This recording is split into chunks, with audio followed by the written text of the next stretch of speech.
Ladies and gentlemen, the moment you've been waiting for, the last of the lecture recitals in the Mahatta 25 years celebration of the Mahatta Palace Museum. And as you know, we have one more major event ahead, which is the Abda Parveen concert on Thursday, and that closes the Mahatta Festival. Just a couple of words of warning, and then a little more about Thursday. A couple of words of warning are that when you arrive at Mahatta, please do register, because we'll soon be sending you out cards and develop a better basis for the distribution and focusing of cards. The other part about it today is that I don't have to introduce Saima Zaidi and Kazi. They're both homegrown plants, so to speak, in the global economy. They're about as indigenous as you get. They're indigenous in their habits, in their perspectives, in their preferences. And Duria is widely known as a columnist for Dawn and for her art education, far more than that. And as an artist and many other things in life, as a teacher, as a mentor for so many of the younger artists that have come up in Karachi and Lahore. Saima is I would say, an intellectual bulldozer. Bulldozing is part of her technique, and she has chosen in her first and seminal work, a maiden work, I hate to use that for a woman, her maiden work, Mazaar and Bazaar, soon to be followed by her next work, which is Hussain and Bazaar, both of which concentrate on the vernacular Pakistani culture of art. They focus on the shrine and the bazaar as two generative forums for the kind of influences we see in art, and certainly much more than that. But I will say that you're in for a treat. This is going to be a progressive talk, and we're away from some of the more static art criteria which we have seen. The recital after this, which is a short one, will be a rare and important recital. Welcoming my friend Shahid Zahid today. He will remember in 1982 he saw with Allan Fakir and separately Mazaar, Nazar and Zulfikar, the three vice singers from the Gharana of Ustad Manzoor Ali Khan, who'd been trained by their father, and they keep a distinctive and vigorous interpretation of the Waaee, which is the music of the Mazaar, of the predominant Mazaar in Sindh. And I hope it'll be an interesting program for you. I won't say many more. I'm seeing all sorts of notes from Saima, but God help Duria. Thank you.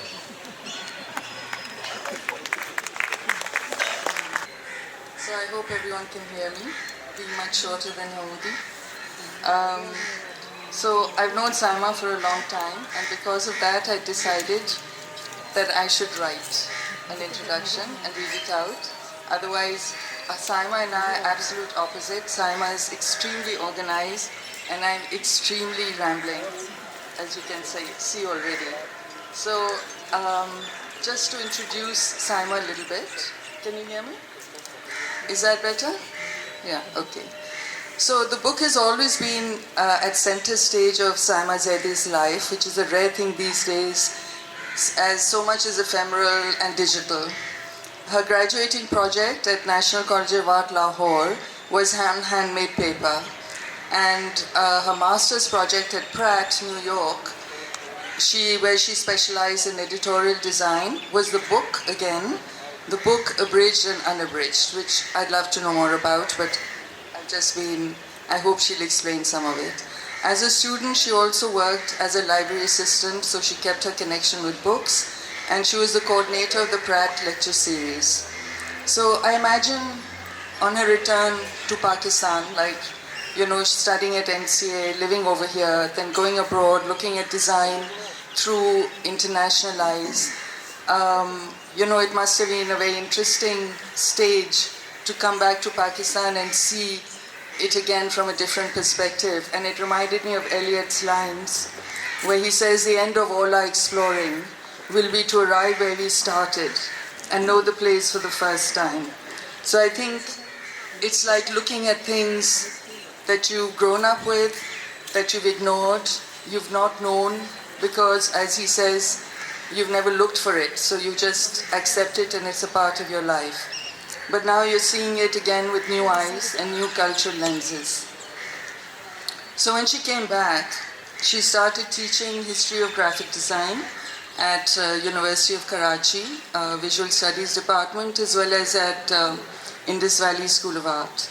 But her style of teaching was never one of just delivering a lecture. She always tried to immerse the students in real spaces. And I think one of the most interesting projects she did, which I loved, was called Karachi Sentenced, as in the sentence. And I think it was a project on fonts and how to understand fonts. And she'd asked the students to look at different heritage buildings and draw them with fonts, like use fonts to define the building.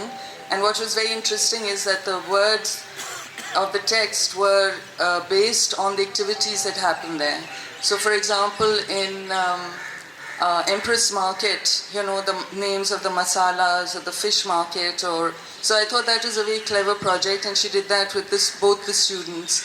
And I think it's been a signature that she has always involved students in all her projects, and not, you know, a lot of people use students as just labor. But in this case, it was very much about helping them connect and, in a way, passing the mantle on. So Mazaar Bazaar, I feel, evolved from these explorations, and she'll explain better the term visual vernacular, because that's something that I think she'd do much better herself. But then, you know, she's technically an editor, but I think what Saima does is so much more than editing. It's a kind of curating. So she gets a kind of theme, overall theme or concept in her mind, then she approaches multiple writers, gets multiple voices, and steps back, and then when all the works come together, and in the way she puts it together is when the theme and the actual narrative appears. And so I've been very interested in this idea of multiple voices, because a lot of the time it's very much a single perspective. So I think that's something you'll find in the lecture that she has taken very seriously. And this is also true, like her love of books, you can even find in, there'll be three projects that will be discussed. One is Mazaar and Bazaar, which was, I think, in 2010, if I'm not wrong. And it took her like 7 or 8 years to put that book together. In between, she set up Numaish Karachi, which again, she'll explain in more detail about that. And that is being represented by one project which was done in the walled city of Lahore, which is called Shehrazad, a walled city anthology. And I thought it's interesting that although it's an activity, it uses the word anthology, which again refers back to books. And so and then we end with Mazaar and Bazaar, which is a book that is to come, which is a sequel to Mazaar and Bazaar. And I think when we travel from the still image in Mazaar and Bazaar, and then the activities of the walled city, Shehrazad, and then the two come together, and then Mazaar and Bazaar, from what I understand, I haven't seen the whole book, obviously, but it seems to be like the moving journey through images. So I think the idea of activity and still images sort of comes together very nicely in that. So, and you know, it's a kind of, another very interesting point that I feel when you see something like that is this idea of visualizing the text, like you visualize the book, especially because it's got like 800 images in Mazaar and Bazaar itself. So it's very image heavy, as you'd expect. But you kind of, from the words, the images become relevant. And then when you're walking through a space, it's almost like you're reading the space. So this crossing over between reading and seeing is, I think, very interesting. So, Saima, I'm going to hand over to you. And I hope you all enjoy the journey. I remember that I was a pre-med student, and I got into both med school and art school. And my parents and my family come from a very science-oriented. In fact, my mother's sitting right there. She's a gynecologist. And my father was a protein chemist. And the both of them, of course, wanted me to pursue exactly what I wished to. However, given that I had gotten into both schools, my parents went to the RIA. They were like, does she have any prospects in this? Should she really be doing medicine or art? And you were the first person who actually said, please let, after looking at the portfolio. So thanks very much for that. I think that made a massive difference to where we are today. So thank you. But you do have an intellectual side as well, which is your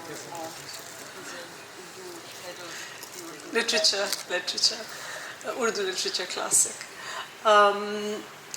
So yes, thank you, and thank you so much to all of you for being here. I see so many familiar faces. I do usually have a little bit of anxiety before getting onto the stage, but I'm glad to see so many of you, and that makes me much, much more comfortable talking about. Right, so as Zuria mentioned,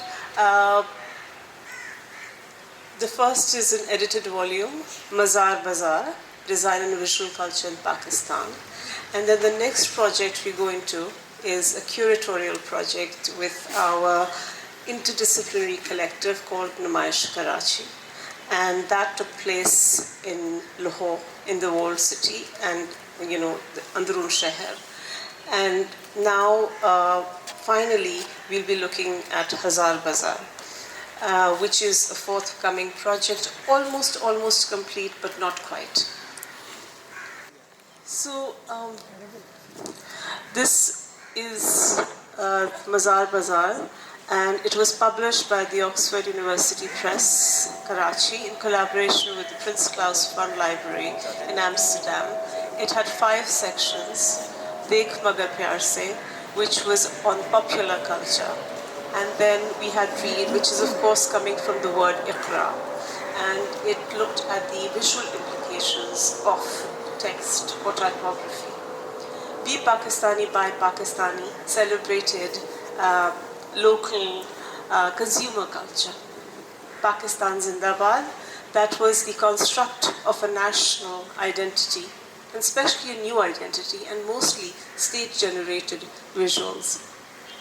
Finally, pre-partition perspective, self-indicative, it's pre-1947, and it was basically looking at the present and then going back and tracing the past and how that has impacted us and our visuals and how it is very much alive and living within us. Also, that's the lotus flowers. This was an essay, Storyboards in Stone, looking at the Buddhist art of Gandhara. Also from pre-partition perspective. And what I shall be doing, I shall be reversing the order. So I shall be starting with the Khamsa of Nizami. And that comprises 5 tales of romance and adventure in the tradition of the oral dastan, the legends from both Arabian and Arab and Persian literature. This illustrated manuscript also celebrates the tradition of painting and calligraphy in Mughal India.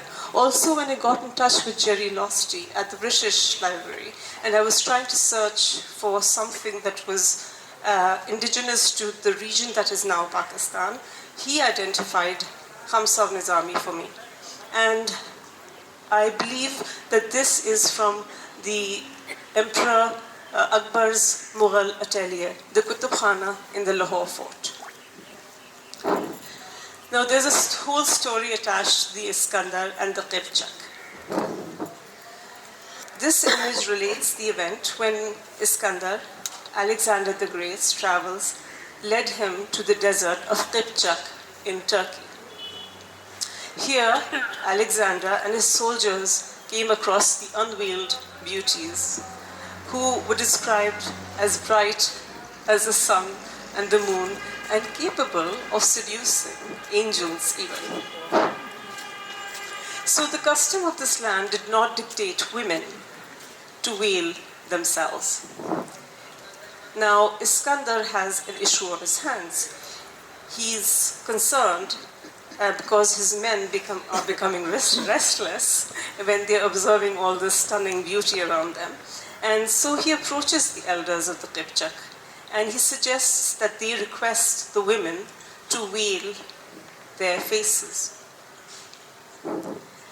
Interestingly, they turn around and rebuke him and say that the veil should be on the eyes of the soldiers. So, dissatisfied with this answer, he consulted, obviously, a magician who suggested the performance of a magical ritual in the center of the desert, placing a veiled bride carved in marble, black marble, so that on the left you can see that public intervention, public space, and the woman veiled. And there is a twist in the tale. The women of Qibchak, drawn to this image, involuntarily began to follow this gesture of veiling. And you can even see the white woman in the center. She's starting to kind of cover her face. What this denotes is the power of the image, the magic of the image, and the influence it exerts upon us subconsciously.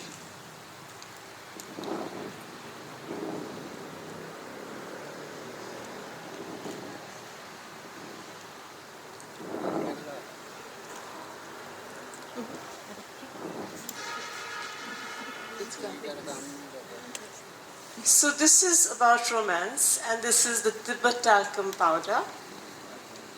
This is the aqua green packaging of the Tibet talcum powder, which has remained unchanged since Kohinoor Chemicals launched the product in 1951. The Tibet talcum powder lady greets us with a shy, gentle smile, glancing over her shoulder from within an ornate frame, surrounded by the Rangoon creeper and the chrysanthemums. And in fact, this is Duria's contribution, and I would like to read out what she said, that Manzoor, as in Mirza Manzoor Ahmad, the artist, his work displays intimacy and sensitivity. And he was part of an entire generation of artists that was inspired by the women of early South Asian cinema. So what we're looking at are idealized notions of beauty at the time, of femininity and sensuality versus sexuality.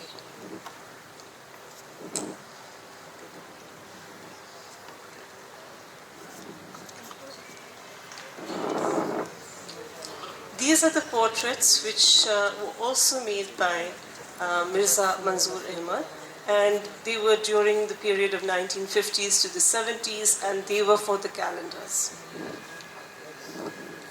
Now, I'm sure most of us can relate with this, at least, well, as long as you've had a little bit of, you're older than 17.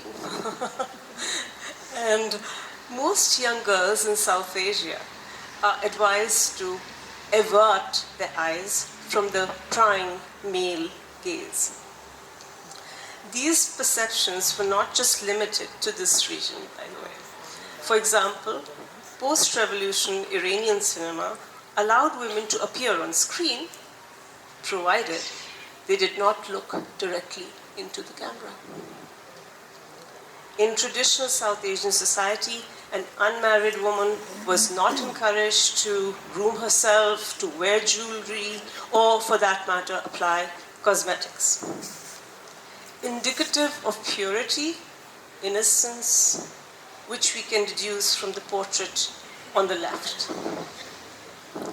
Adorning oneself was reserved for the bride, the married woman, and what you see on the left epitomizes the quintessential married Muslim woman.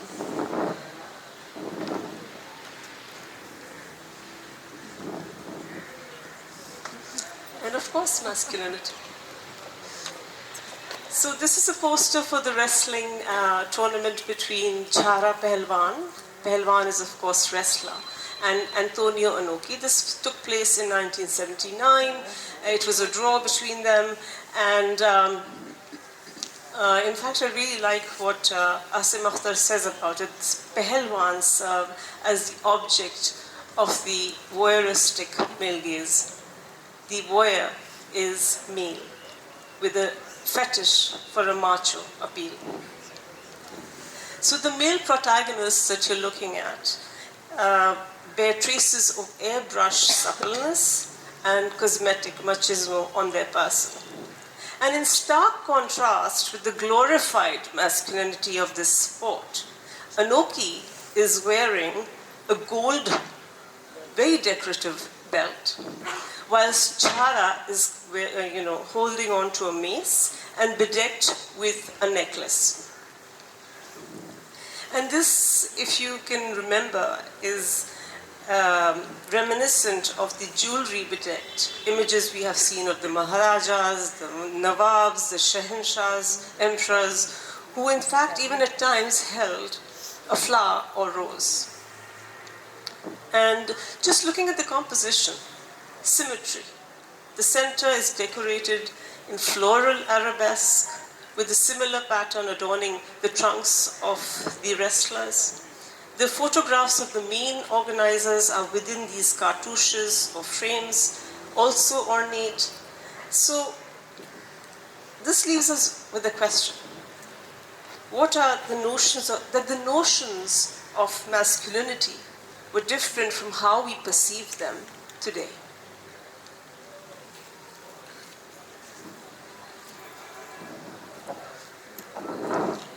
I really love this image. This was in 2006. I had Aisha Vilani with me, the photographer. She had 2 children, her husband. We were all in a car. I was feeding bounty to the children while Aisha Vilani was taking a photograph. It was insane. The things we do to actually get a really beautiful image. So thanks, Aisha. So this is about the hand versus technology. So cinema hall hoardings translated into 2 to 3 story high works of art for the street. It's really basically theater being enacted on the street. Literally larger than life. Inviting, arousing, disposable. The hoardings survived only during the period that the film was being screened within the hall. Now these indigenous, labor-intensive and costly hand-painted billboards have been replaced by photographic digital printouts. That was not the case in 2006. Of course, we've got almost 2 decades in between. And so what has been lost? The passion, the vibrancy, the exuberance of expression. Just look at Shan. I mean, if you know who Shan is, I hope everybody here knows who Shan is. And just look at that expression.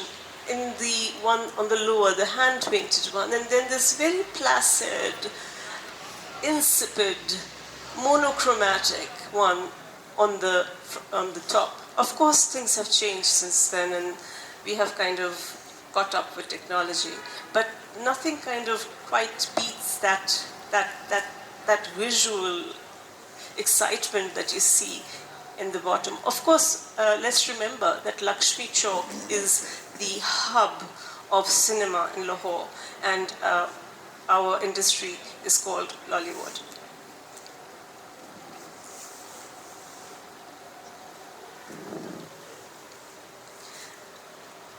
The poster for Rama Pir.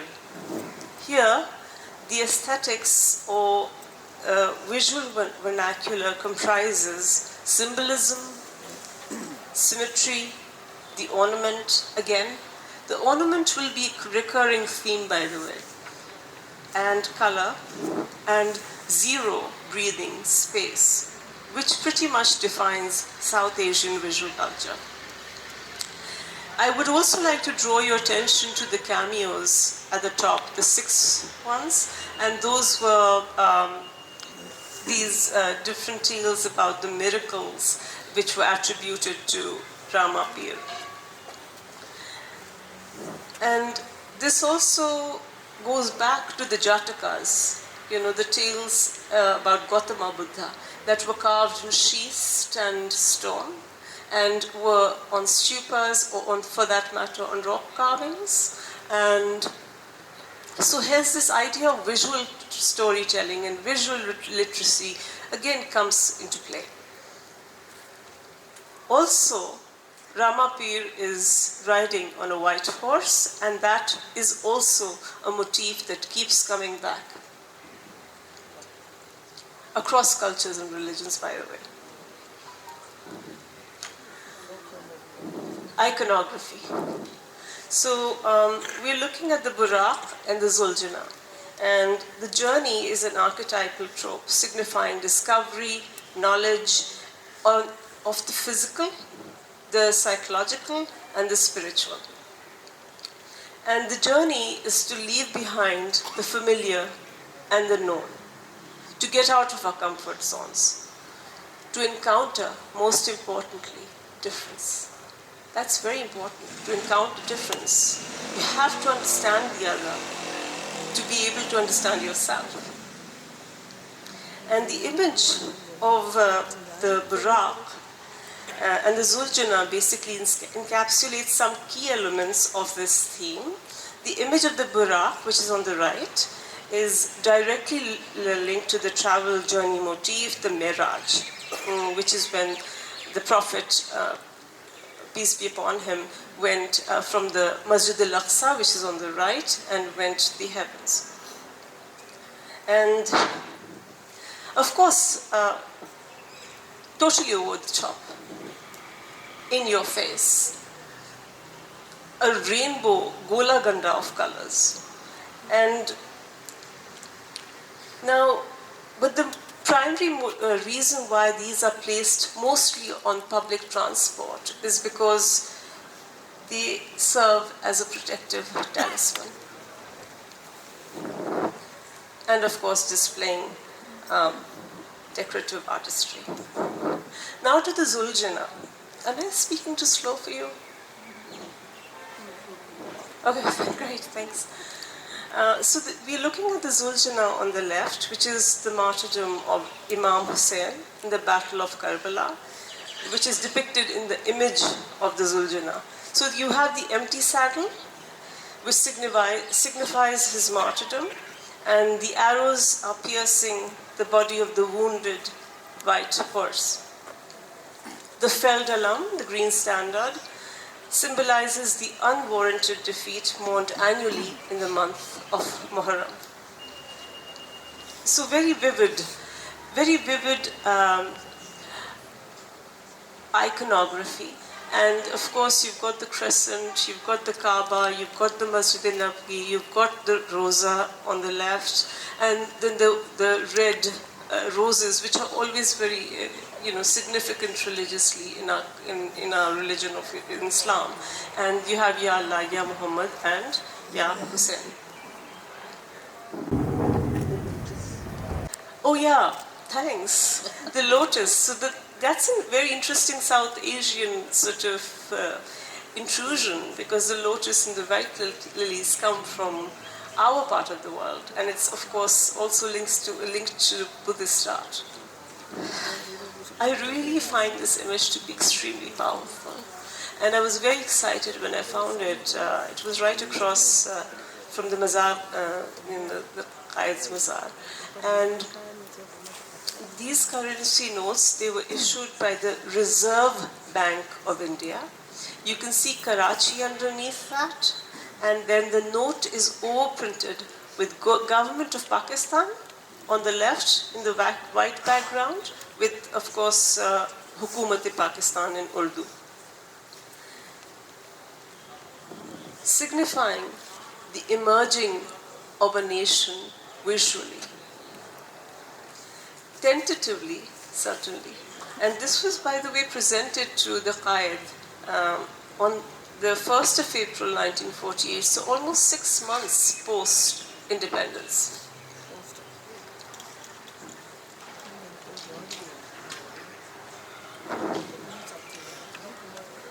And now a complete departure from all the kinds of visual vernacular that you have been looking at. This is a visual representation of the coming of age of a nation. This is 1967, 1969. It's printed in the Asian edition of Life magazine from Japan. And how exciting. Just look at the typography, super playful. And these advertisements captured the magic of the liberal, sexy, swinging 60s and sparked an international fashion statement on the runways of Milan, Paris, thanks to, of course, Pierre Cardin. Later on, they, as in the Pakistan International Airlines, recruited Negus and Negus. That was in 1975, a husband and wife team, also responsible for the all-blue British Airways identity. They had won the pitch for the rebranding of the PIA, by the way. And when you look at this, it's almost like a declaration, like a proclamation. We are progressive. We are international. We have arrived.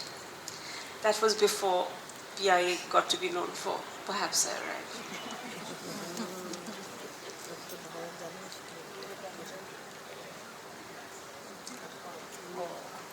And out of the 800 plus images that are in this book, which is right there, by the way, I almost tried never to look at it. It took so much of my life. And it's been kind of an exciting thing. Actually, it was thanks to you that you kind of kept prompting me to kind of really engage with this book again. And these are the last two images that I'm showing you from Mazaar and Bazaar. Ruh Afza on the left. The word Ruh Afza literally means spirit enhancing or soul uplifting. It is also termed the Mashroob-e-Mashriq or the drink of the East, a bright red. Now, how many times do you see a bright red drink? And that also rose-flavored concentrate.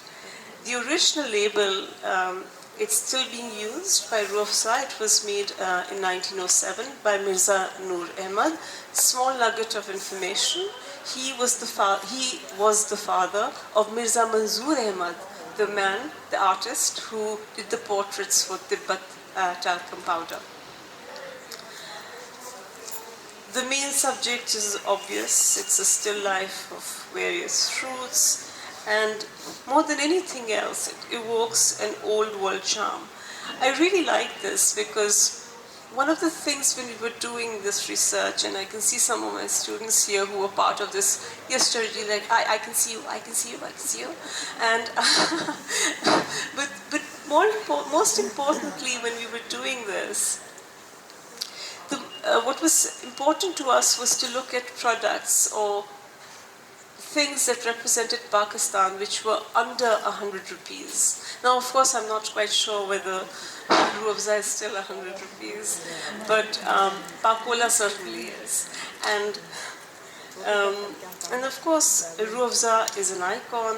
It is one of the products that invoke the memory of home and belonging, and especially in the subcontinental diaspora. You should see the way people buy Ruh Afza in New York or London or elsewhere, because the moment Ramzan is right on the corner, it's almost like, let's have Ruh Afza. You know, there is some kind of a bizarre sense of nostalgia that is attached to it, which I don't, actually it's not bizarre, it makes sense. And then we've got Pakola. I don't know whether Mariam Ali Beg is here in the, great, yay! So, Mariam wrote a really beautiful essay as well. And this was Pakola, which is of course pure patriotism. The color, green, which of course equates Pakistan. And look at the name, Pakola, Pakistani Kola. And you can see that both are residing, this is of course from 1950, both 1907, 1950, and of course it's still, you know, I think it's still sold in this bottle apart from the cans. But more, what I like is that we can kind of straddle both the old and the new and the present. They all kind of inhabit the same space at the same time.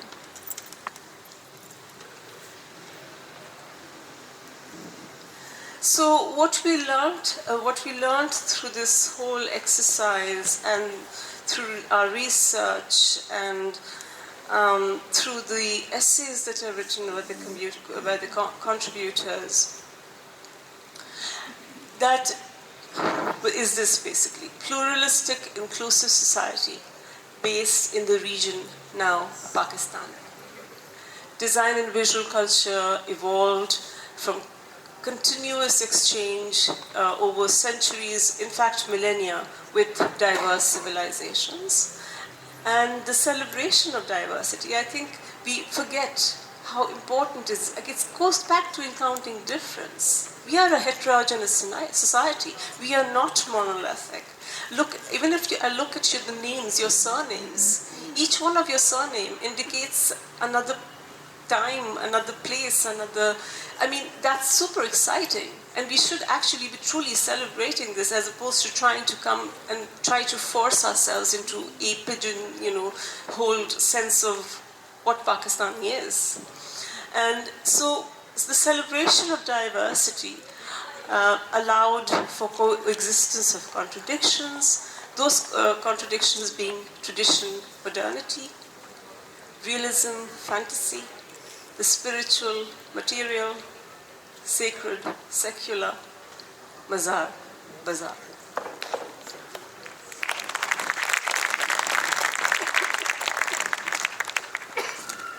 I just want to quickly go over a few terms before we go into the next project, which is Scheherazade.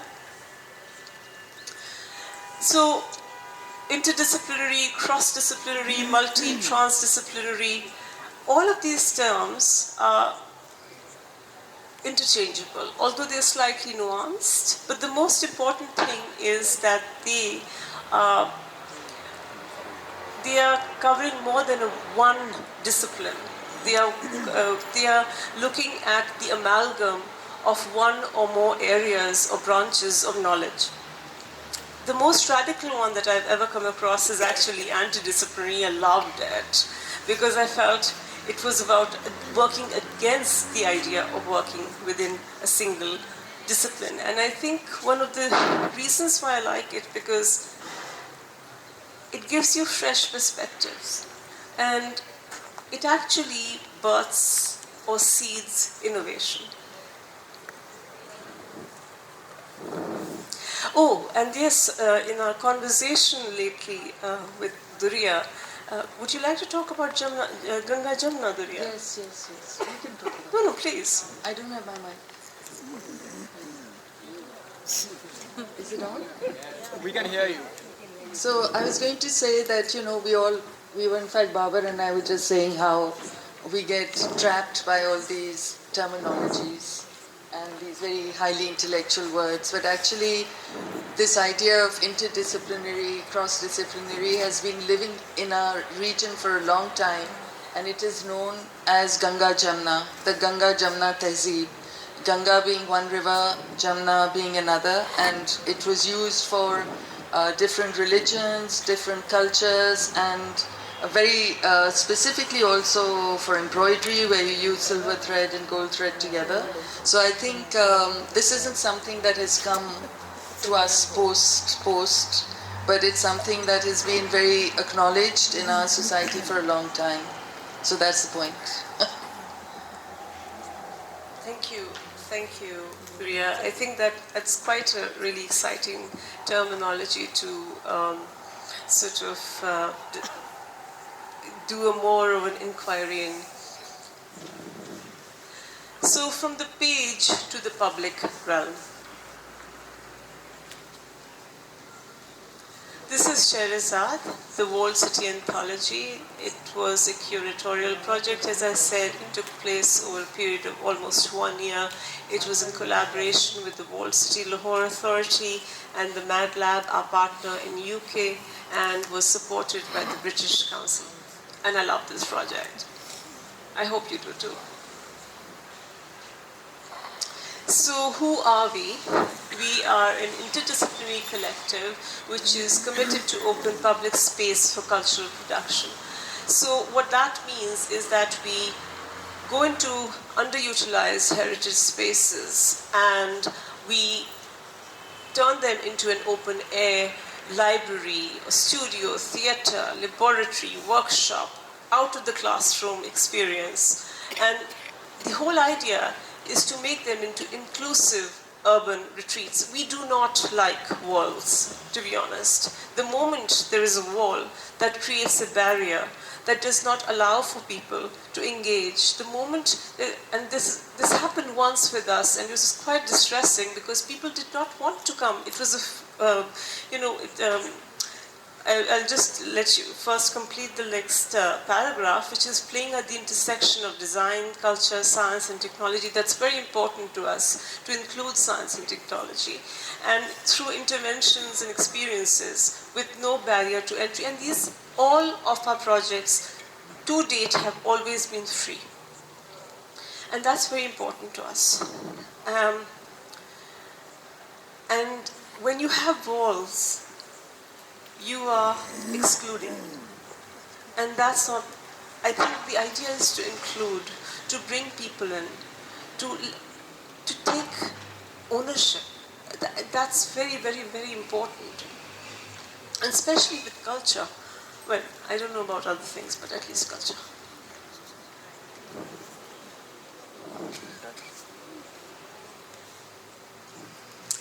So since our inception in 2015, we have designed and implemented over 6 dozen interdisciplinary, interactive, site-specific projects across the country, over 30 locations now actually.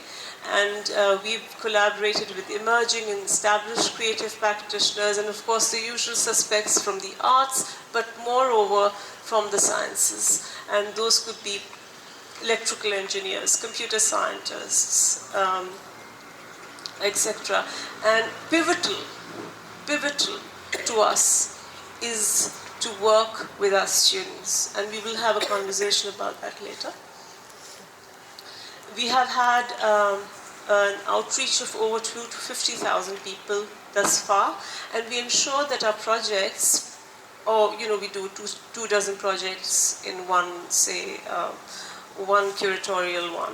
And we try to provide different kinds of installations or interventions so that they can cut across age groups, genders, ethnicities, and socio-economic groups. That's very important to us as well.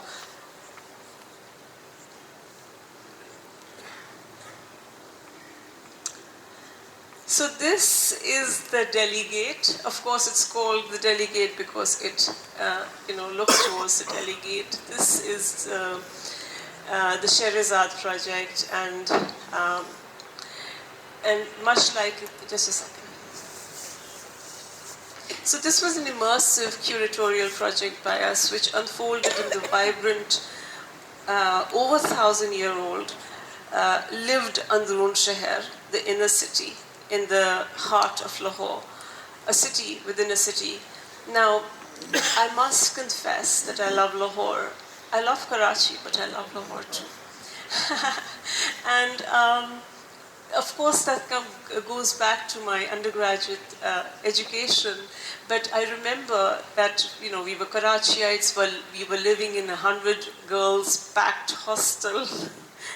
Whenever we needed to just sort of breathe, we would go to the Wazir Khan Masjid. We would buy a Qima Wala Naan, and then we will just go and sit in the corner and just kind of take in this space, this oasis that was right in the middle of this extreme hustle bustle. So that was very precious. And when actually the World City Lahore Authority approached us and said that we can give you, a site. We would like you to do a project in Lahore, and they gave us the Lahore Fort.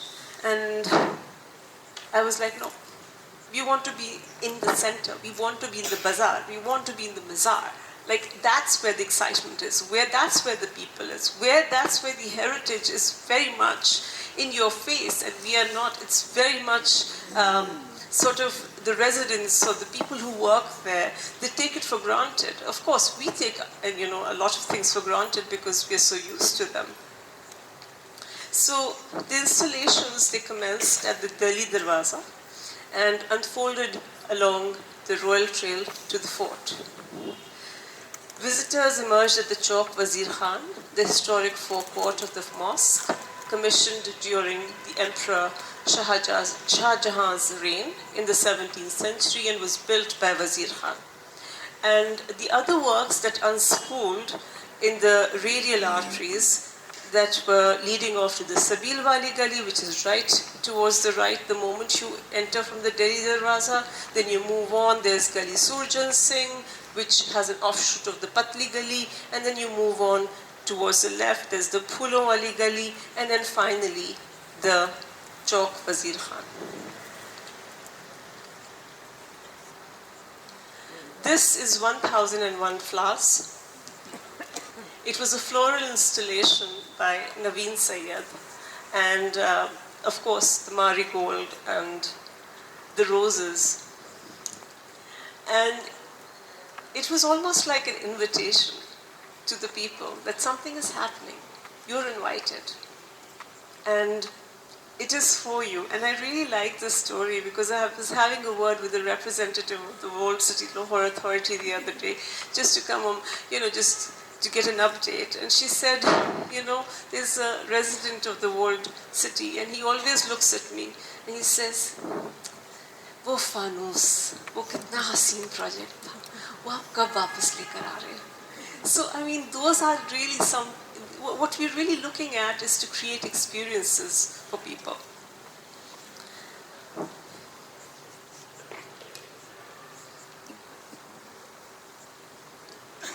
This is Gali Surjan Singh, the sacred and the secular. It's a very important lane. It starts from right there. That's the Patli Gali on the right. I will not be discussing every project, so you can hold your breath on that. And we've got the Doodh Patti. There's the Lahore Daman in the Patli Gali, which is the narrowest lane in the whole of the walled city, and accommodates only one single individual at any given point in time to go through it. There is Mazaar Sufi Din Muhammad. That was a conservation project that was towards the end of the Gali Surjan Singh. You've got Yahan Se Sheher Ko Dekho, which was a drone footage that we did, and it was projected on an abandoned site on the brick wall. Then you've got the Ghana installation in the Alif Shah Haveli. The Alif Shah Haveli, if you can see, it's towards the, there's a Sunni Mazaar of the Sufi Din Muhammad. Then inside the Alif Shah Haveli is an Imam Barga. And we had the Ghana installation there. And the other side, when you go towards the left, is the Khalifa Manzil, which is actually the residence of a Jewish family, which is now, of course, with, and I'll be talking about that further. But just look at this melting pot of religions, cultures, everybody coexisting in harmony.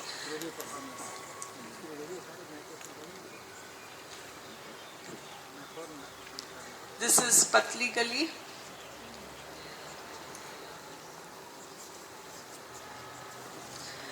And this is Lahore da Daman. The setting for this calligraphic undertaking, Patli Gali, is one of the narrowest alleys of the walled city, as I was mentioning to you earlier, just wide enough to accommodate a single individual at a time. This unusual spatial constriction is understood to be a vital feature of the Andurun Shahar's architectural planning. Why? In ancient times, narrow alleys provided shelter for inhabitants against enemy cavalry, preventing their horses and elephants access. And Zahid Meo's rendition of the Punjabi poet, Ustad Daman's iconic poetry, transforms this passage into a continuous rhythmic stream of text, interrupted, of course, only by the windows and the doors of the architecture. I also wish to tell you that it has been retained. We always use, water-based emulsion, so it does not destroy or permanently damage heritage sites. And it's fading, obviously, it's been 4 or 5 years, but they don't wish to let it go, and I like that. This was the Doodh Batti project that was curated around just a second. So the Gali Surjan Singh hosted the Doodh Batti project. It was curated around an existing dhaba, a tea stall. So there was so again the Mazaar, the Bazaar, all of that comes back. And, Doodh Batti is, of course, a play on Doodh Batti, right? Popular milky tea. And we are very committed to co-creation, the practice of co-creation. And we, in fact, invited the electrician to, right here, you can see him, to put together the 4 dozen, actually there were 4 dozen of them. And they went all the way down Gali Surjan Singh, and then they ended at the alcove of the tea stall.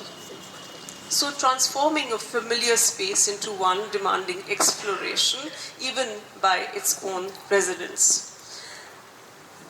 These were gifted to the local authorities. We usually gift all our projects to the private or the public government authority there. The lights, and they continue to be used. We'll come to that later. This is a conservation project which was done by Hastonis. And this is the neem tree. Whenever we go into any site, we are always we love trees. We just absolutely love trees. We want to highlight them. They're so important to our well-being, to our environment, to our climate. And we always search for trees so that we can do some kind of an installation and highlight it. Interestingly, there were only 3 trees in the whole of the walled city area that we were looking at. 3 were in the Sabil Wali Gali, and there was 1 in the Alif Shah Haveli, which also, by the way, hosts the Imam Barga. And this, what you're looking at, is a Tuesday morning ritual that happens every week. And women, both mothers and daughters, seek blessings for appropriate marriage proposals. They pray, they light diyas, I'm not sure whether you can see them, and then they place garlands. Of course, again, the marigold and the roses come back, and they anoint the tree with oil and sindoor. So it's a mannat, a superstition, an alternative belief system. And this is what, a Ghana, an installation by Sonia Murad. Ghanas are, they are made out of gold and tinsel, and they have a red, and they are given to the bride. They are put on her wrist, they're tied on her wrist when the performance of the wedding is taking place. This is Khalifa Manzil. You can look at the Star of David right there. And it hosted around 5 to 6 projects by our students. Next. This is Masjid. Now, I'm just coming towards the end of this project. So this is Masjid Wazir Khan. This was the first time that the courtyard was used for cultural production for the people. We did have qawwalis and corporate events, and however they used to put qanate, so they would block out the residents or the people who lived there, which was kind of a source of friction. And the only one I will talk to you about is Shazia Sikandar's Disruption as Rapture, which is a digital project. And it is, again, a 17th century manuscript. It's the Garden of Love, Gulshan-e-Ishq, and 17th century by Nusrati. Oh, sorry.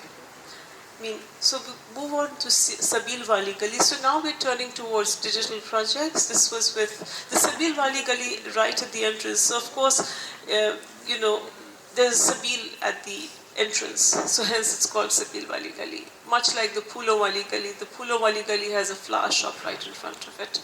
And so there were 3 projects here. They were all digital. And the one that I'd like to show you is The Measure of All Things by Dan Het, a BAFTA award-winning artist.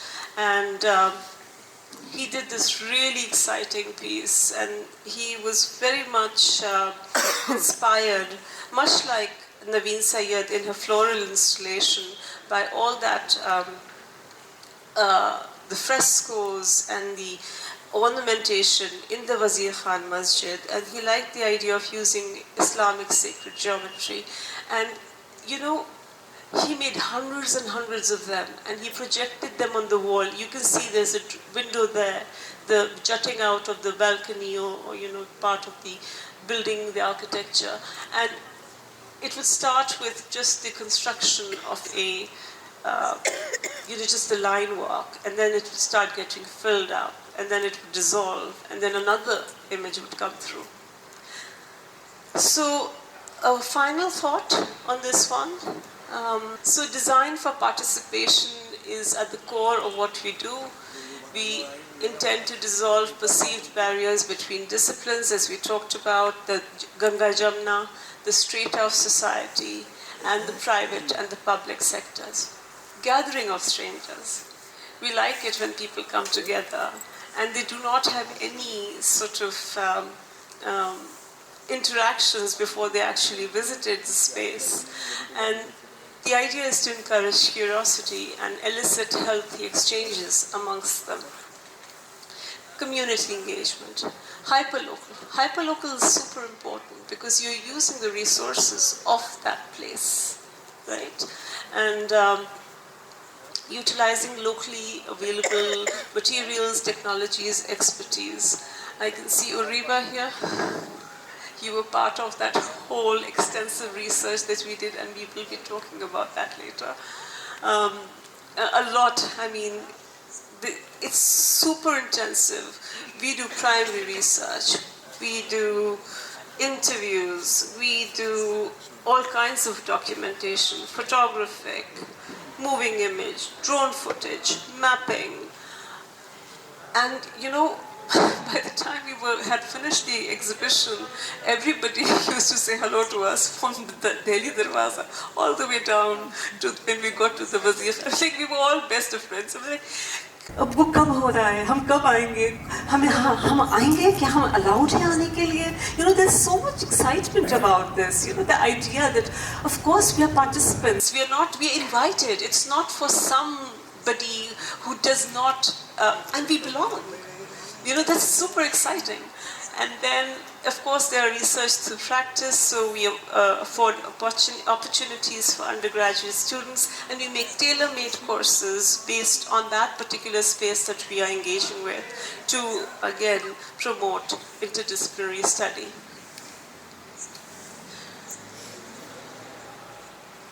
Okay, this is the impact, and I'll have to quickly go through this. So at the request of the community post-COVID, the Doodh Patti project, there were 4 dozen as I told you, they were reinstalled in the renovated Gali Surjan Singh in March 2021. So that's like the request of the community. 2, the venture went viral on social media and local news channels. And the WCLA similarly refurbished 57 more streets. Lahore, the Daman, as told you, is still there, very much there. And Usman Ki Baitak. So now we had around 29 projects, and this is apart from the musical evenings. We are talking about baitaks, we are talking about storytelling sessions. So there's a lot happening at the same time. And they revived the concept of the baitak, and this is in Gali Surjan Singh. Someone, was generous enough to give their space, and so those are happening on a weekly basis. Another project along the same lines as Sherazad was then it happened, it was called Rang De Androon Lahore, and this was also in 2021. By the way, just please note, when we started doing the, and Sadia can tell, Sadia is very much privy to this, when we were starting to do this project, we heard comments like, they're trying to do something under the stars, ये कुछ लोग ये कुछ कर रहे हैं, कुछ सितारों के नीचे कुछ कर रहे हैं. So it was like so alien as a concept. And Aisha, who's the deputy director, she also told me that BNU Design Summit has expressed the desire to create a project along the same lines as Sherazad. So the crux of it is that whilst we're doing all of this, we're creating a sort of healthy environment, hopefully, we're sparking joy, and hopefully facilitating local and international tourism that nurtures the local economy.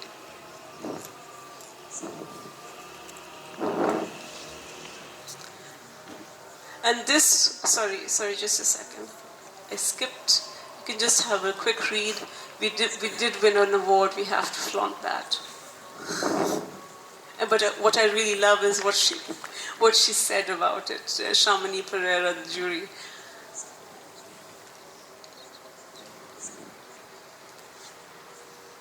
And also in Lahore, a public art project with a hyper-local approach created memorable moments and sustainable impact. That's our core team members right there. And I call them the A-team. And I always put a trophy after everything, and they hate it.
shiny toy guns, but I must give a real shout out to Sadia Pathan, who really intensively worked out. He was sitting there and making each image, just to make it the way it looks. I will just run through the next couple of slides. It will just take 3 minutes because it's the next project. I'd rather not reveal everything until it happens.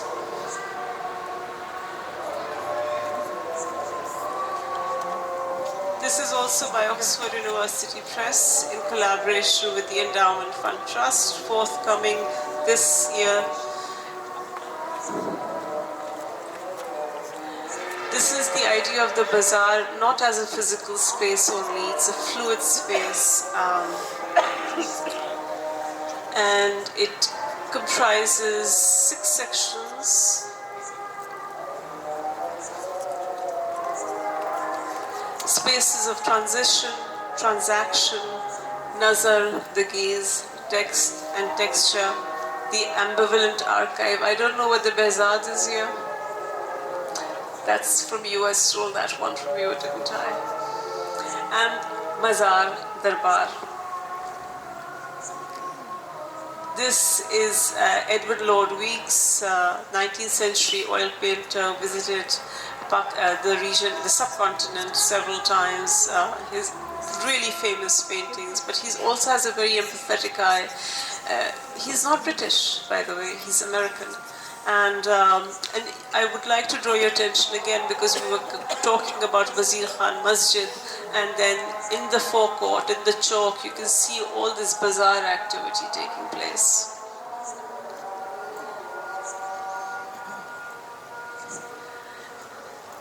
So from the royal kitchens to the streets, the magical Mughal blend of rice and spice by Rashna Siddiqa Abdi.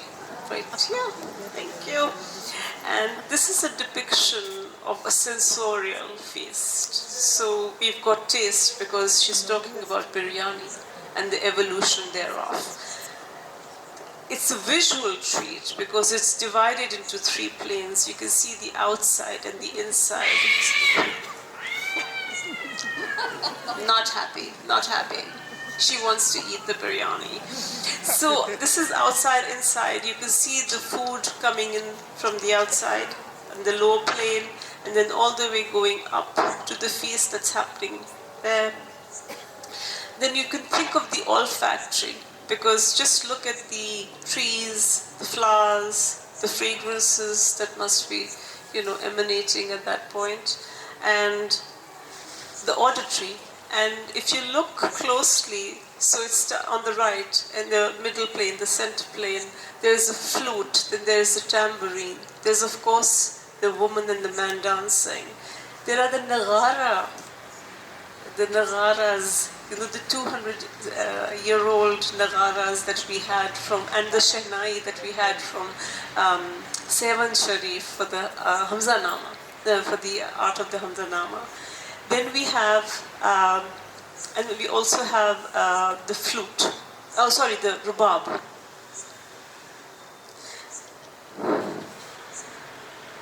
There will be spring, one song at a time. So now we're moving to Peshawar. This is the Dabgari Bazaar. This is a beautiful essay by Haya Fatima Iqbal in a more journalistic sense. The photograph is, of course, the inimitable Arif Mahmood. And Khurram, by the way, the Dabgari Bazaar, this was a lane where there was only musical instruments and musicians. It was filled with musicians and craftspersons. And there's only one man standing now, and that is Khurram. He's a 3rd generation craftsperson with expertise in making musical instruments such as the rubab, the sitar, and the sarangi. Ali Abbas, the Mazaar, we've now moved to Theparkar, and we can again see how music is so intrinsic, and of course dance too. And I love these chai, chai being made in the bottom. I'll just run through this. This is Karachi Circular Railway. This is a response to us towards the defunct. It went defunct after 40 years in 1999, and it's the disruption. It's actually called Karachi Circular Railway, and you can see a circular disruption. And it's with Joel Dirksen, my collaborator. Oh. And there are there's a series of 6 images. This is probably the third one, where you start seeing the idea of the flow of the typography. And all of those texts is actually the stations, the 23 stations of the Karachi Circular Railway. And the idea is that we're reimagining the Karachi Circular Railway. And towards the end, we kind of envision what it could be. This is Inam Nadeem Saab. When we were looking at, bazaar, I discovered that actually the word bazaar is almost found across all languages that I've spoken in Pakistan. And this is from Shah Abdul Latif Bhattai. The rendition is by Zahid Mayo. And we've used Shina, Balochi, Pashto, Punjabi, and he's compiled a really beautiful, almost 2 dozen couplets. This is the Empress Market, the women outside who sell the dry fruits by Kohi Murray. It's the spaces of transaction. The repositories, Mubin Ansari, also spaces of transaction.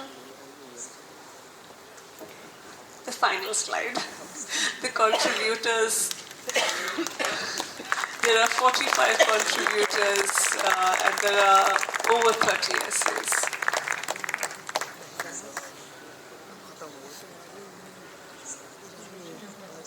We live in cities. I think the loss is happening both in the rural and the urban. So we're doing an artist residency right now in Shikarpur and Khairpur. And there is a disappearance, quiet disappearance for X number of reasons. So it's I wouldn't say that it is only an urban phenomenon. So I think, a certain amount, culture is never a static thing. It obviously evolves. And I think what's very interesting are the things that survive. The things that still continue in one form or another. So I think that's something I would like to take away from this talk is the enthusiasm of people. So is it really that within ourselves, in our private lives, we are still very connected with culture and cultural projects and activities, and there's no public sphere, or there isn't this space in the public domain for us to actually share and share what's private. Is that something that you found? 100%. I think there is such a void and there's such a thirst for these kinds of endeavors and initiatives to be taken. Have I answered your question? Yeah, I think the World City Authority project, I think, is probably underlying, especially the fact that it was picked up and appreciated long after. It wasn't just a mad bunch of artists who came and made a lot of noise and went off, but it seems to have somehow touched a need or given a space for people. So I think that is very interesting, but I'd also like to say Karachi itself has a sort of old city, which is being torn apart even as we speak, and we're very fortunate to be in this magnificent place which has somehow, thanks to the trustees, has been maintained and kept pretty much as it was. But could you imagine doing such a project in Karachi? Oh, absolutely. I think that would be... So who would you engage with in Karachi? It's always the Karachi Metropolitan Corporation. You have to work with government bodies. If you do not work and engage with them, then there is no point. It will be a sort of, you're going to just hit dead end. And I have to say that it was thanks to the Walled City Lahore Authority, and it's purely to their credit that they took this forward, you know. Sometimes we do these projects, and I mean, of course, it's not as if we believe that, you know, this project is going to be magnificent, everything is going to be a success, and then, you know, projects fail, we learn from them. But more importantly is the investment and the intelligence and the recognition by a government body to recognize that this can be taken forward in whichever way or form that they feel is appropriate. But I feel that's really something lacking in Karachi. We may have the KMC, but we have a heritage committee, but we don't have the same investment in protecting and caring for and identifying, and daily we've seen buildings just being pulled down surreptitiously by developers, and there seems to be there are about, I forget how many, about 800 heritage buildings that have been listed, but I don't know how many, and there seems to be absolutely no effort to own them in so many ways. You know, even the areas, the houses around the Mazaar of Quaid-e-Azam, they are fantastic, the Amil houses. They don't allow them to make high-rise over there, but they have the Nusarwanji tiles, they have, you know, so, but it just seems to slip below the radar and get changed. So I think it would be something very interesting to see what could be done. I agree. I think, I mean, of course, the Mohatta Palace Museum is a brilliant example of that, as you said. But of course, the Karachi city then needs more. It needs more spaces. It needs, and more importantly, people need to care. And I think we are kind of caught up in our daily lives, right? And so there. Yeah, I think I don't know if there are any pressing questions. We can always answer. We're going to be around. Over tea or something. So thank you so very much.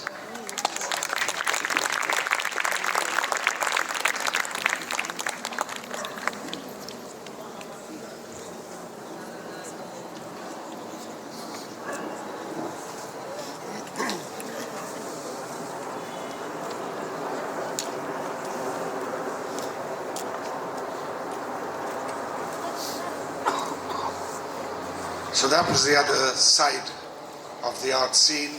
Young people, installations, Karachi, Lahore, not hearkening necessarily, although Simon would like us to believe otherwise, to the rigor of the artistic tradition, but more at interaction, at display of beauty, of recreating an environment, and there's a place for that as well. I won't agree with Durya and Saima's statements about what's happening in Karachi. Of course, disasters are happening, as Durya has pointed out. But please remember, we have 3,000 listed buildings between Karachi and the interior. And it's a constant battle with developers, with governments, with everybody else.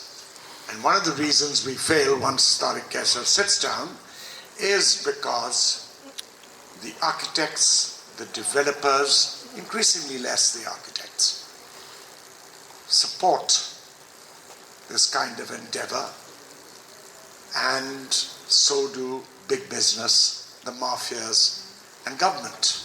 It's an earning pool for everybody. But while we lose a couple of dozen battles every year on buildings, think of the ones that we managed to save. So I'm not asking you to be complacent. I think that citizen activism is the only way forward. But coming to the next part of the program, there is a 20-minute music recital. Durya and Saima have spoken about the Mazaar and the Bazaar and its interaction. And of course, Saima hints at a more vigorous interpretation of the Bazaar.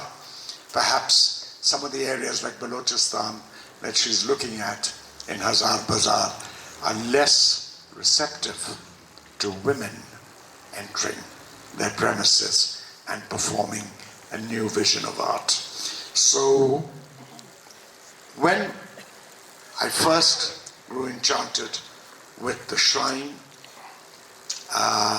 what Saima calls the Mazaar, I began to acquaint myself with the folk music of Sindh and with the folk music of Bhidsha.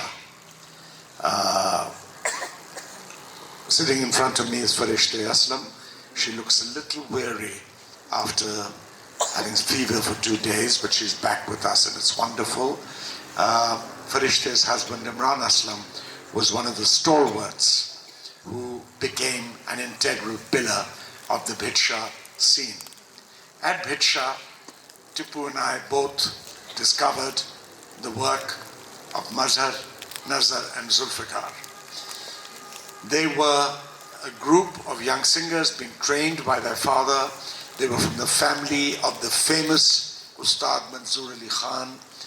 They accompanied many great singers, including Al and Fakir, but they stuck to their performance of the Waaee, the verses of Latif sung in the traditional form, and yet at an early stage they began to create something that was their very own. After a long time, they are performing in Karachi at the Muhatta Palace Museum. Day after tomorrow, they will be part of the troupe of artists who accompany Abda Parveen at the concert. But Mazaar, Nazar and Zulfikar today will give you a classic, or maybe a modified classic performance of the Sur Kalyan, the first sur of Shah Abdul Latif, the Song of Peace, followed by a semi-classical composition in that form, and then Kafi Kam Waaee from the Kalyan Thaat as well.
कुदरत से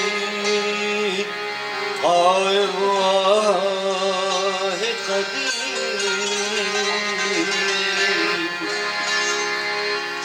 वाली वाहिद वहदहू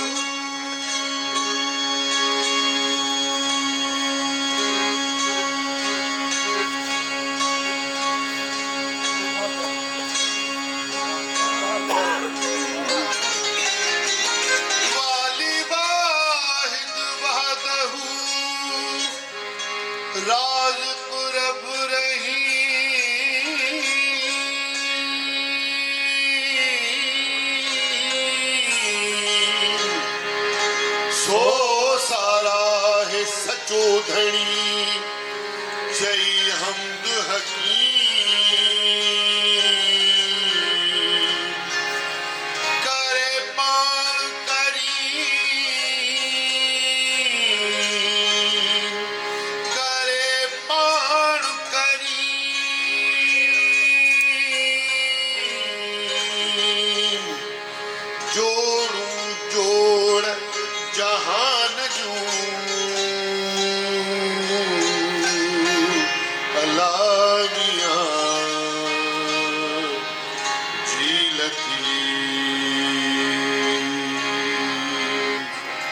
जोड़े जोड़ जहान जूं जॾहिं जोड़ियाई जोड़े जोड़ जहान जूं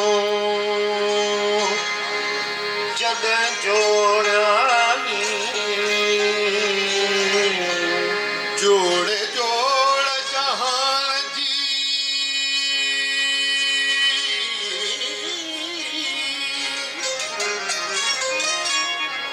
जोड़े जोड़ जहान जी जॾहिं जोड़ियाई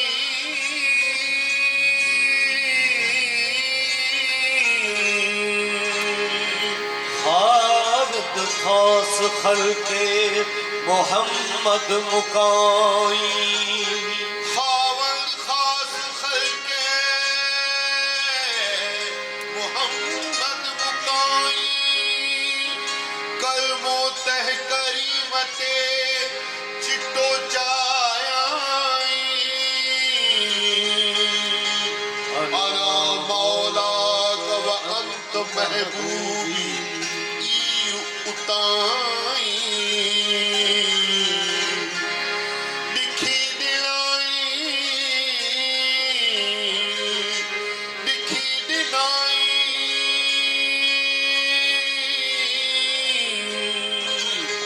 बई सराऊं सैयद जे भोला ओ मियां जी लतीफ वहदहू ला शरीक लहू ई बिहाय जुवी वहदहू ला शरीक लहू ई बिहाय जुवी वहदहू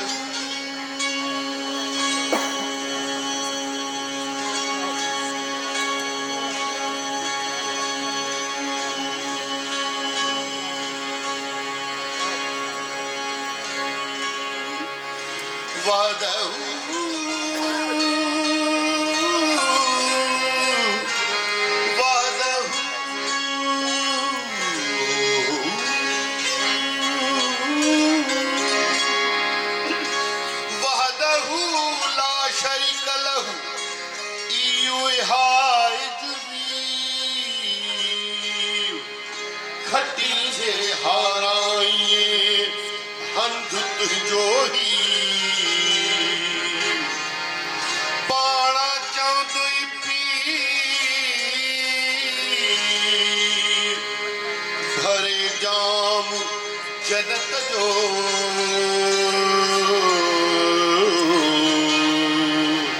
हो मियां सो ही सोहू सो अजल सो अलाह सो ही सोहू सो अजल सो अलाह सो ही सोहू सो अजल सो अलाह सो पीरी सो पसा सो वेरी सो वारू वारू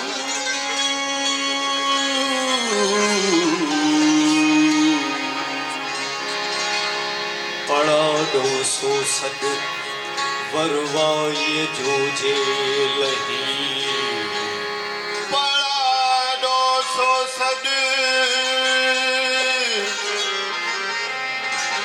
पड़ा दो सो सद पड़ा दो सो सद वरवाई जो जे नहीं वागह मुगद वागह मुगद मुठण में बथिया बथिया हो मियां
This wine selected from Ganj of Shavlati type, just printed in 1955 by Mirza Mumtaz. Page number 110 and second is 180. This wine in Saraiki especially, so first time we perform here.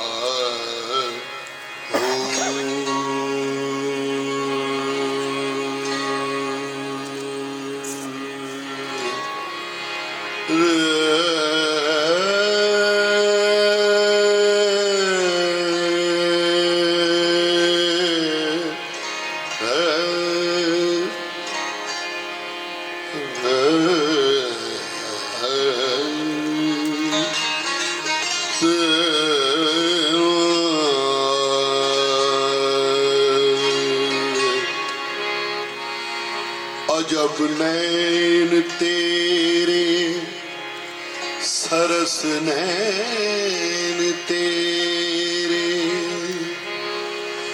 अजब नैन तेरे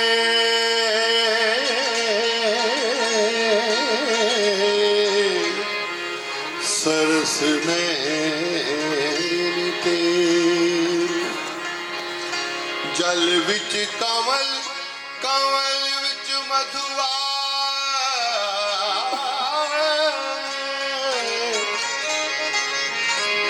जिवें चांद को बादल घेरे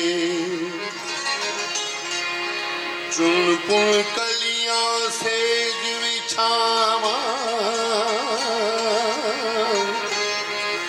चुन पुन कलियां सेज बिछावा आओ पिया घर मेरे आओ पिया घर मेरे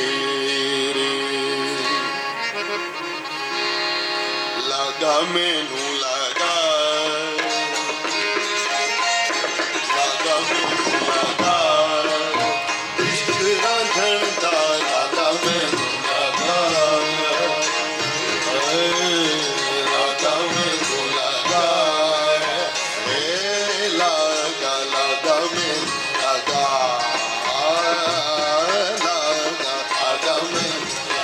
लगा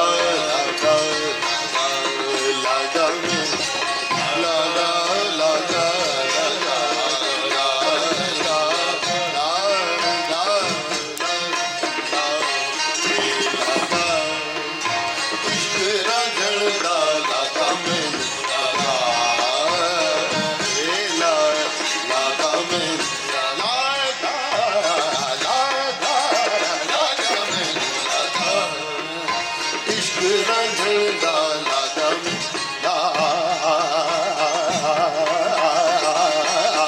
लगा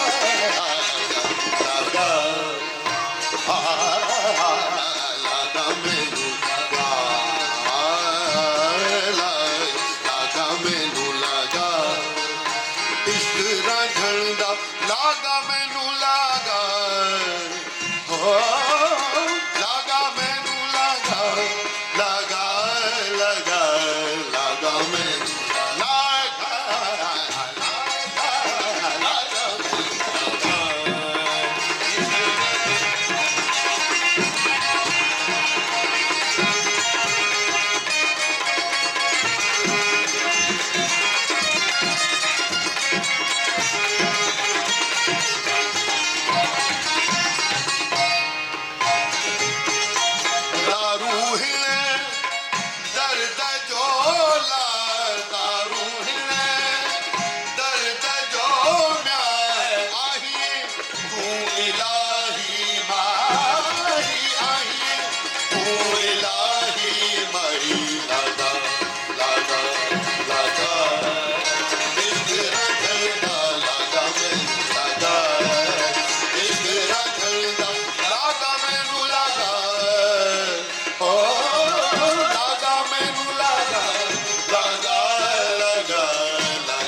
सगाई माई लागा लागा लागा इश्क रंगदा लागा लागा सारे गगरे गा बाबा गरे गाबा गा बाबा गरे गरे लागा लागा लागा इश्क रंगदा लागा लागा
This why also new for new listeners. In this why there are two rhythms. One is bhakti and second is kalwado. But Mia Khan, correct me, not kalwado but sadarangi. There are two traditional rhythm of sin. Bhakti, kalwado and also sadarangi. We use both in this, so I cannot perform the tal of that. They perform with this vibe. Thank you.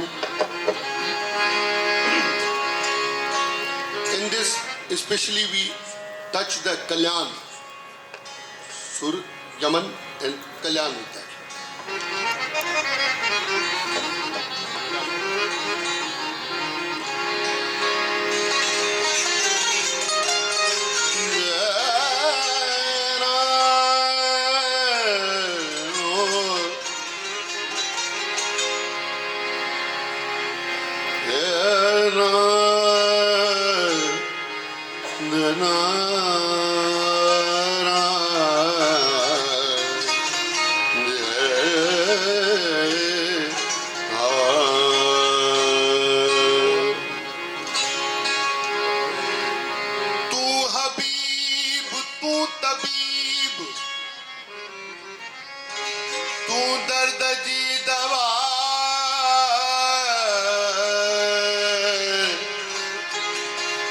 Huwa al-Shafi.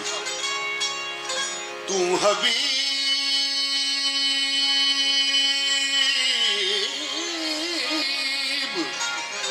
tu Tabib, tu dard ji dawa.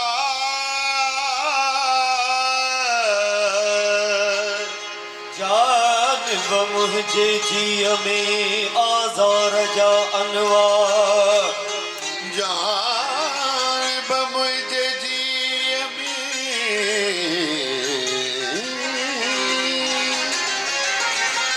आज़ार जा अनवार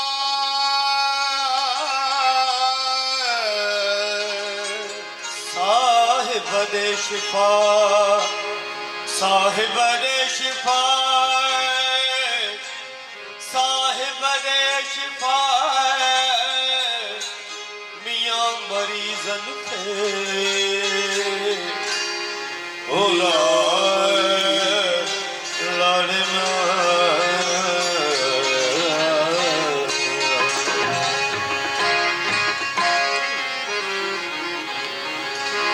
अच्छी सार लहे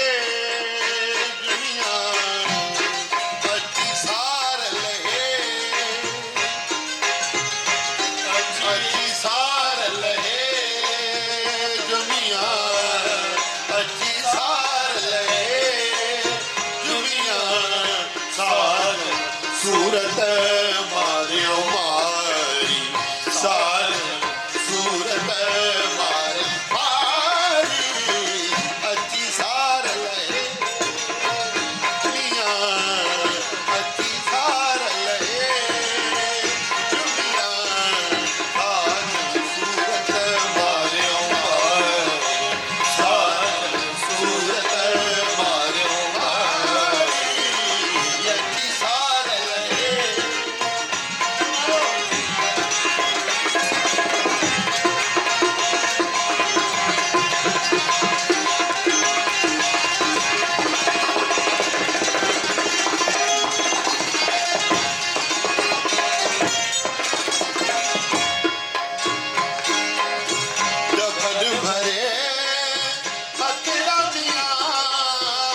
जो घोट सुन जो शाह जो दोस्त लतीफ जवे ताजी आदर दे दुनिया अच्छी आदर दे दुनिया साजन सूरत मारे मार साजन सूरत मार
What a wonderfully evocative performance that has been. To all of you, a very, very big thank you for coming and partaking of the entertainment that we have been able to organize. I have to get the names right of the musicians. But before I do that, Mohatta is very grateful to you for having joined us on our journey, not just for the lectures alone, but for the last 25 years. I'm grateful to Saima Zaidi and Kazi, who have shared their insights with us and have worked tirelessly to make this evening a huge success. Thank you also to the Managing Trustee, all the speakers, and most particularly